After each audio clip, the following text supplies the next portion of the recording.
नमस्कार, जय हिंद, जय बिहार। मैं हूं आप सबका दोस्त वकील सह पत्रकार एसके पंकज। कश्मीर की यात्रा के बाद राकेश पांडे जी लगातार चंपारण वासियों का सीना गर्व से ऊंचा कर रहे हैं। वो कभी निर्मला सीतारमण, जो भारतीय जनता पार्टी की दिग्गज नेत्री हैं, देश की वित्त मंत्री हैं, उनके पास कभी जाकर के और चंपारण की समस्याओं को रख रहे हैं, कभी राजनाथ सिंह के पास रख रहे हैं, कभी बिहार के हिंदू हृदय सम्राट कहे जाने वाले गिरिराज सिंह जैसे दिग्गज नेताओं को बुला करके और चंपारण का झंडा ऊंचा करा रहे हैं, तो कभी अमित शाह के पास पहुंच रहे हैं। एक बहुत ही अच्छी खबर अभी और मिलने वाली है कि राकेश पांडे जल्द ही योगी आदित्यनाथ के साथ भी मंच शेयर करते नजर आएंगे और योगी आदित्यनाथ के साथ भी वही सम्मान प्राप्त करेंगे जो निर्मला सीतारमण के साथ प्राप्त किए हैं, जो उन्होंने निर्मला सीतारमण के बाद राजनाथ सिंह से जो सम्मान चंपारण वासियों को दिलाया है, जो चंपारण की समस्याएं रखी हैं, और जिस तरह से पांचजन्य जैसे प्रतिष्ठित जर्नल में जिस तरह से चंपारण को जगह दिला करके और उनकी फोटो, उनका बाईलाइन आर्टिकल उसमें आ गया और जिस तरह से वो चंपारण का नाम रोशन कर रहे हैं, ये एक अद्वितीय चीज है और ये एक बहुत अच्छी बात है। जलन करने वाले करेंगे। मुझसे तो लोग अब सवाल भी पूछने लगे हैं कि आप राकेश पांडे जी की तारीफ क्यों कर रहे हैं। तो भाई मैं तो कह रहा हूं ना कि आप भी धर्म की रक्षा के लिए, युवाओं की रक्षा के लिए, मध्यम वर्गीय और गरीबों के सम्मान के लिए, मंदिरों के जीर्णोद्धार के लिए आप भी कुछ करिए, मैं आपका भी गुणगान करूंगा। इतनी तो तय बात है कि चंपारण के किसी धन पशु या समृद्ध व्यक्ति को उतनी औकात तो नहीं है कि इसके पंकज को खरीद ले। क्योंकि आपके पक्ष में न्यूज चला करके अगर आप मुझे 50,000 रुपये भी दीजिएगा महीने का, उससे ज्यादा तो यहाँ के किसी पत्रकार की औकात भी नहीं है। 20,000 25,000 के विज्ञापन के लिए तो ये लोग सालों भर रावण के ढोल कहिए बने रहते हैं।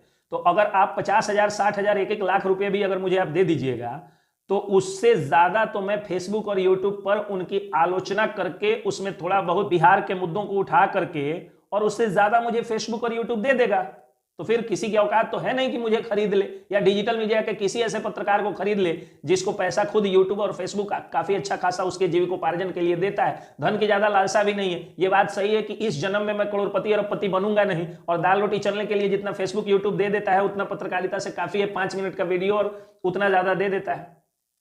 2,000 से लेकर के 10,000 रुपए तक का जो है वकालत की रोज की प्रैक्टिस है। तो इतनी औकात किसी धन पशु में नहीं है, और ये तो विद्वान धनी है, तो ये खरीदेंगे भी नहीं मुझे। तो मेरा बस इतना ही कहना है कि जब मैं किसी मंदिर के सामने जाऊं तो उस मंदिर की जो भव्यता हो, उसमें किसी भी जात के, किसी भी धर्म के, किसी भी मजहब के और किसी भी आर्थिक स्थिति वाले व्यक्ति के पैसे का एक सिक्का भी अगर लगा मुझे दिखेगा, मैं उसका गुणगान ही करूंगा। अगर युवाओं की शिक्षा दीक्षा के लिए लाइब्रेरी बनवाया जाएगा, उस व्यक्ति का मैं गुणगान ही करूंगा। अगर मध्यम वर्गीयों को कश्मीर धरती का स्वर्ग दिखाया जाएगा, फ्लाइट में बैठा करके ले जाया जाएगा, 5 स्टार की सुविधा देकर के घुमाया जाएगा, तो मैं गुणगान ही करूंगा। अगर कश्मीर फाइल्स, गदर 2, केरला फाइल्स जैसी फिल्में दिखाई जाएंगी मुफ्त में अपने पैसे से, तो मैं उस व्यक्ति का गुणगान ही करूंगा। कौन फिल्म नहीं देखने जाता है? मल्टीप्लेक्स में कौन नहीं जाता? मॉल में कौन नहीं जाता? फ्लाइट पर कौन नहीं घूमता? अपने बीवी बच्चों के साथ तो आप जो है वो टूर करते ही हैं।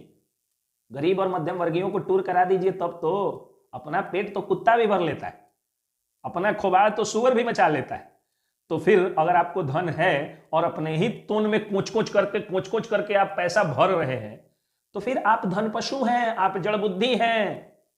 आपको पैसे की इतनी भूख है, विलासिता की इतनी भूख है, आप इतने अयास हो चुके हैं कि समाज के लिए कुछ नहीं कर रहे हैं। हम गरीबों के लिए कुछ नहीं कर रहे हैं, मध्यम वर्गीयों के लिए कुछ नहीं कर रहे हैं, धर्म के लिए कुछ नहीं कर रहे हैं। राम विमुख संपत्ति प्रभुताई, जाई रही पाई बिनु पाई। जो राम के विमुख संपत्ति होती है उसका कोई मोल नहीं होता है, ठेंगा मोल नहीं होता है। तो फिर आपका क्यों बड़ाई करूं? आपको सिर्फ इसलिए कि आपको जलन हो रही है, या सिर्फ इसलिए क्योंकि आप जात पात का हवाला दे रहे हैं? तो जात सिर्फ 2 होती है, अमीर और गरीब। तभी तो आप अमीर लोग हम गरीबों को हमेशा औकात दिखाते रहते हैं। एक कोई व्यक्ति है इस चंपारण का जो अमीर है, लेकिन उसका तोंद नहीं निकला हुआ है क्योंकि वो एक्सरसाइज करता है एक व्यक्ति अमीर जो अमीर जरूर है लेकिन धन पशु नहीं है, क्योंकि 4 भाषाओं में मैंने उस व्यक्ति का इंटरव्यू लिया था। उस व्यक्ति का नाम राकेश पांडे है।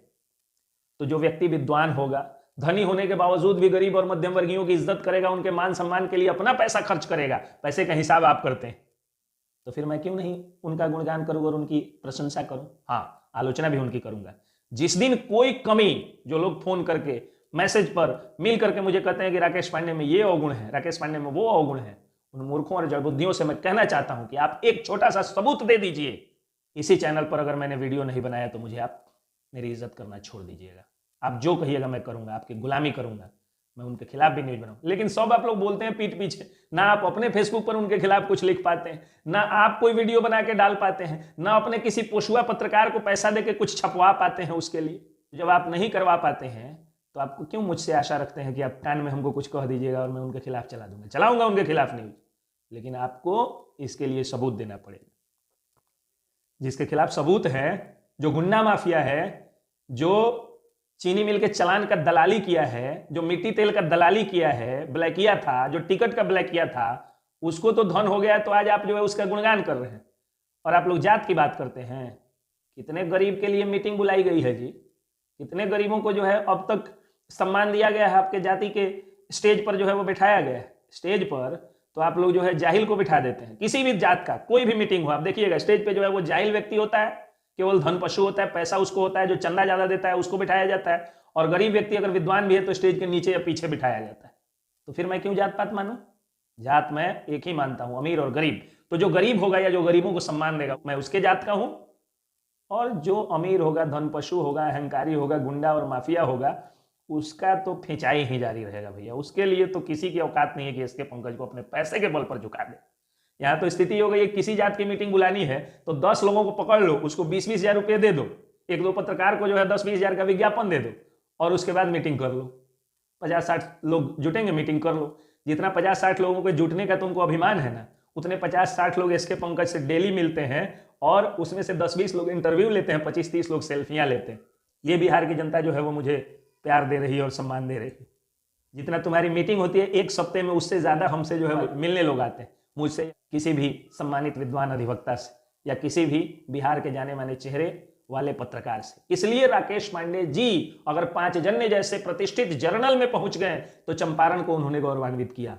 अगर वो निर्मला सीतारमण से मिल करके अपने स्लिम फिट बॉडी को जो है वो उनके बगल में खड़ा करके, और वो अगर फोटो खिंचवाते हैं, अगर राजनाथ सिंह के बगल में अपने जो है वो 6 पैक्स वाले बॉडी को लेकर के वो जो है वो फोटो खिंचवाते हैं, इंग्लिश में, हिंदी में, भोजपुरी में, संस्कृत में बात करके, फ्रेंच में बात करके, उनसे या उनके पीए से चंपारण की समस्याओं को वो जो है बताते हैं, तो उस राकेश पांडे को प्रतिष्ठा मिलनी चाहिए, उनकी प्रशंसा होनी चाहिए। जय हिंद, जय चंपारण।